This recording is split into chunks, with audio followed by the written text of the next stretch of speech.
Pelik, mana hilangnya duit bayar hutang 1MDB? Adakah nyawa ahli parlimen lebih penting dari nyawa pelajar? Najib dedah penyelewengan kerajaan Perikatan Nasional guna dana K1? Kerajaan guna dana K1, kenapa UMNO yang dipersalahkan?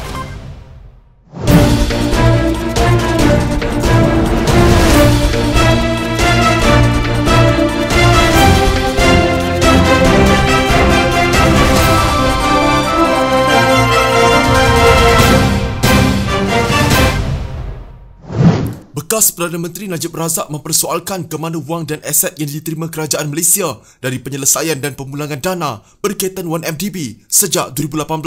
Dia berkata demikian sebagai mengulas kenyataan Menteri Keuangan Tengku Zafrul Abdul Aziz yang menyalahkan antara lain hutang 1MDB sebagai alasan mengapa kerajaan tidak dapat menanggung lebih banyak hutang. Tengku Zafrul mengatakan bahawa inilah sebabnya mengapa Putrajaya terpaksa menggunakan RM5 bilion dari kumpulan wang amanah negara KWAN untuk menampung program pelindungan wabak berbahaya. Tengku Zafrul dah mula cakap macam bekas Menteri Keuangan Lim Guan Eng walaupun ini bukan Ramadan. Ratib hutang 1MDB tapi tak jelaskan berapa dana yang sudah dibayar balik dan aset-aset yang masih dalam 1MDB, kata Najib dalam catatan Facebook. Dia kemudian menyorot bahawa hutang 1MDB ketika Barisan Nasional meninggalkan kerajaan pada tahun 2018 berjumlah RM32.2 bilion, sementara pada tahun 2021 hutang 1MDB adalah RM32.3 bilion. 1 sen prinsipal hutang pun tak pernah dibayar Pakatan Harapan dan Perikatan Nasional sejak pilihan raya umum ke-14, tambah Najib. Sementara itu, Najib menyenaraikan sejumlah wang yang dilaporkan dikembalikan kepada kerajaan dalam penyelesaian dengan pihak yang berkaitan kes 1MDB, termasuk anak tirinya Riza Aziz, firma pelaburan Goldman Sachs, M-Bank dan Deloitte. Terdapat juga penjualan aset berkaitan 1MDB termasuk kapal layar Equanimity yang dijual dengan harga RM523 juta.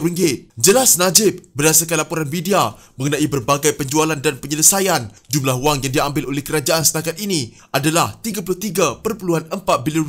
Katanya selain itu masih terdapat lebih banyak aset di bawah 1MDB seperti Tun Razak Exchange yang dianggarkan bernilai RM40 bilion dan 40% kepentingan di Bandar Malaysia dikatakan bernilai RM140 bilion. Terdapat juga penjualan bangunan Exchange 106 walaupun nilai sebenarnya belum diumumkan. Begitu juga kata Najib lagi, masih ada penyelesaian yang masih dalam rundingan seperti dengan KPMG dan Syarikat Pelaburan Petroleum Antarabangsa Abu Dhabi IPIC. Katanya lagi, aset-aset ini belum kira lagi ke? Soal Najib, hutang 1MDB membebankan tapi wang RM33.4 bilion dan baki aset 1MDB yang masih bernilai ratusan bilion ringgit tak ringankan beban ke? Wang RM600 bilion yang PM8 kata dia belanja itu, Perikatan Nasional dapat dari mana? Perikatan Nasional menabung dari kecil ke? Sindir Najib. Sebelum ini Tengku Zafrul mengatakan kerajaan tidak dapat menanggung lebih banyak hutang kerana sudah mempunyai hutang dan liability sebanyak RM1 trilion. Ini termasuk pinjaman tanpa sumber pembayaran seperti 1MDB dan inisiatif keuangan swasta PFI untuk perbelanjaan di luar imbangan duga. Sebagai contoh, obligasi hutang kerajaan untuk 1MDB sebanyak RM40 bilion cukup untuk membayar 8 program pelindungan, kata Zafrul. Ketua Penerangan Parti Muda Zaidil Baharudin mempersoalkan adakah kerajaan menganggap nyawa ahli parlimen lebih bernilai daripada pelajar sekolah. Dia mengatakan ini kerana kerajaan telah membenarkan sekolah dibuka semula di tengah pandemik wabak penyakit berbahaya sementara sidang parlimen terus digantung. Zaidil berkata demikian sebagai mengulas kenyataan Menteri di Jabatan Perdana Menteri Taqiyuddin Hassan berhubung penggantungan sidang parlimen. Zaidil juga menyorot bahawa ketika ditanya mengenai risiko yang dihadapi oleh murid sekolah, Menteri Pembangunan Wanita, Keluarga dan Masyarakat Rina Harun mengatakan dia percaya bahawa pihak berwajib termasuk Kementerian Pendidikan akan melaksanakan SOP yang lebih ketat untuk mencegah penularan wabak di sekolah. Maka timbul pula persoalan kedua, mengapa kerajaan rela mempertaruhkan kesihatan pelajar-pelajar sekolah dan yakin dengan perancangan bagi menguruskan jutaan pelajar tetapi tidak mampu untuk menguruskan perjalanan parlimen yang hanya melibatkan sebilangan kecil ahli parlimen dan pegawai-pegawai mereka. Soalnya, dalam satu kenyataan, Zaidi berkata, sebilangan besar anggota parlimen telah diberi pelindungan dan oleh itu jika dibandingkan dengan sekolah, risiko jangkitan jauh lebih rendah di parlimen. Muda bukan meminta untuk semua sekolah ditutup, tetapi nampak seolah-olah kerajaan Perikatan Nasional ini mementingkan kesihatan dan kesejahteraan ahli-ahli parlimen jauh lebih tinggi dari pelajar-pelajar sekolah. Penutupan parlimen yang memberikan kuasa kepada kerajaan untuk mentadbir tanpa sebarang semak dan imbang berpandukan alasan yang diberikan bukan sahaja menidakkan hak demokrasi rakyat tetapi dilihat tidak masuk akal. Tambahnya, dalam satu kenyataan sebelum ini, Taqiyuddin yang bertanggungjawab ke atas hal ehwal parlimen dan hal ehwal undang-undang mengatakan bahawa kerajaan telah memberi jaminan bahawa parlimen akan dipanggil untuk bersidang pada masa yang sesuai sebelum atau selepas darurat berakhir pada bulan Ogos. Namun katanya kerajaan akan terlebih dahulu meminta nasihat daripada agensi yang berkaitan, terutama Kementerian Kesihatan dan Majlis Keselamatan Negara mengenai perkara itu. Taqiyuddin juga telah mendakwa bahawa seharusnya tidak ada keraguan tentang penyalahgunaan kuasa semasa darurat kerana menurutnya kerajaan berfungsi seperti biasa. Dia mengatakan ini merangkumi aspek pemantauan pentadbiran oleh pihak berwajib, terutama SPRM, Jabatan Audit Negara dan PAC. Kenyataan menteri itu dibantah oleh pengerusi PAC, Wong Kah Woh, yang mengatakan bahawa jawatan kuasa itu telah diarahkan untuk tidak mengadakan prosiding ketika parlimen digantung.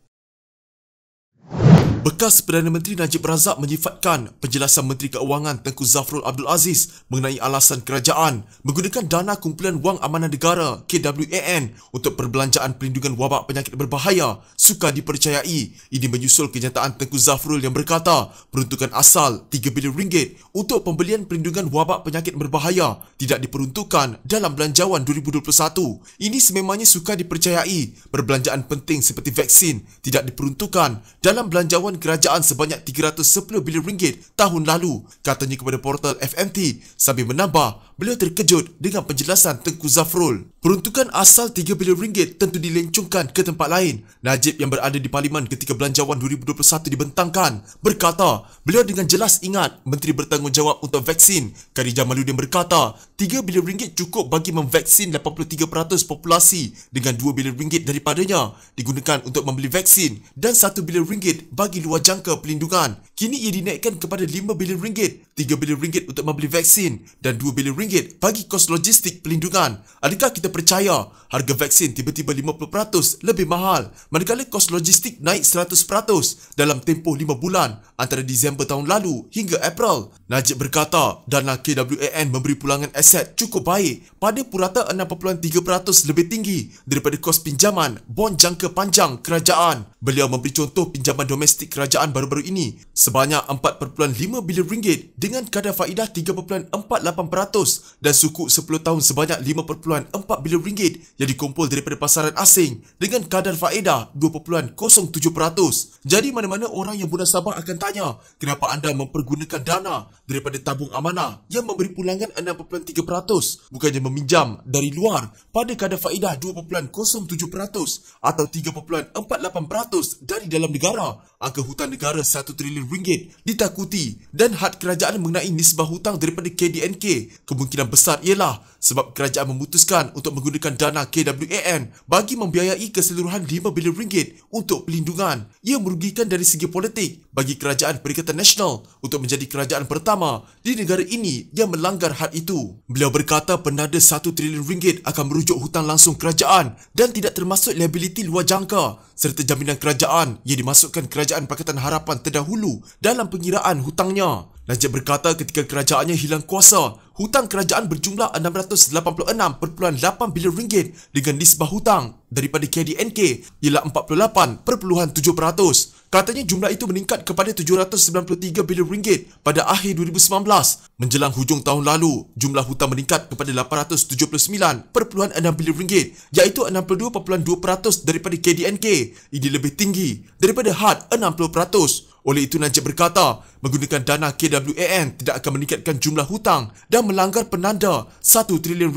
Ini sama dengan cara Kerajaan Perikatan Nasional meminta Petronas menjual aset seperti saham KLCC dan MISC bernilai RM3 bilion pada Disember 2020. Juga bagaimana syarikat itu mengambil pinjaman baru $6 bilion bersamaan RM24.7 bilion pada April 2020 menyebabkan dividen daripada Petronas meningkat kepada RM34 bilion walaupun Petronas kerugian 21 bilion ringgit tahun lalu. Minggu lalu juga Petronas meminjam 3 bilion American dollar bersamaan 12.4 bilion ringgit daripada pasaran antarabangsa. Katanya sambil menambah, beliau yakin Petronas akan diminta menjual lebih banyak saham tahun ini. Dividen daripada Petronas dianggap pendapatan kepada kerajaan dan bukannya hutang. Hutang itu sekarang ditanggung Petronas. Najib mengesyaki kerajaan akan meminta dividen lebih tinggi daripada Petronas tahun ini, melebihi 18 bilion ringgit yang hendak diberikan tahun ini untuk mengelakkan hutang kerajaan bertambah.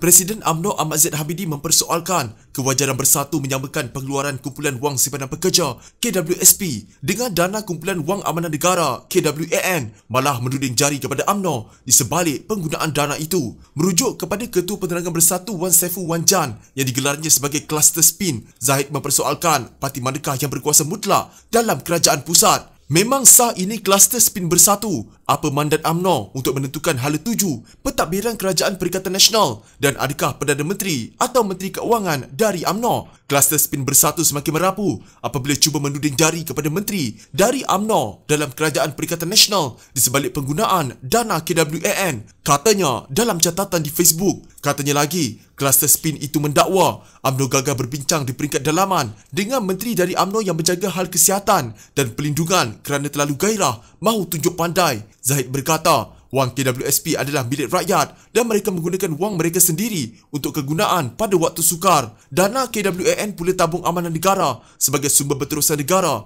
dan generasi akan datang.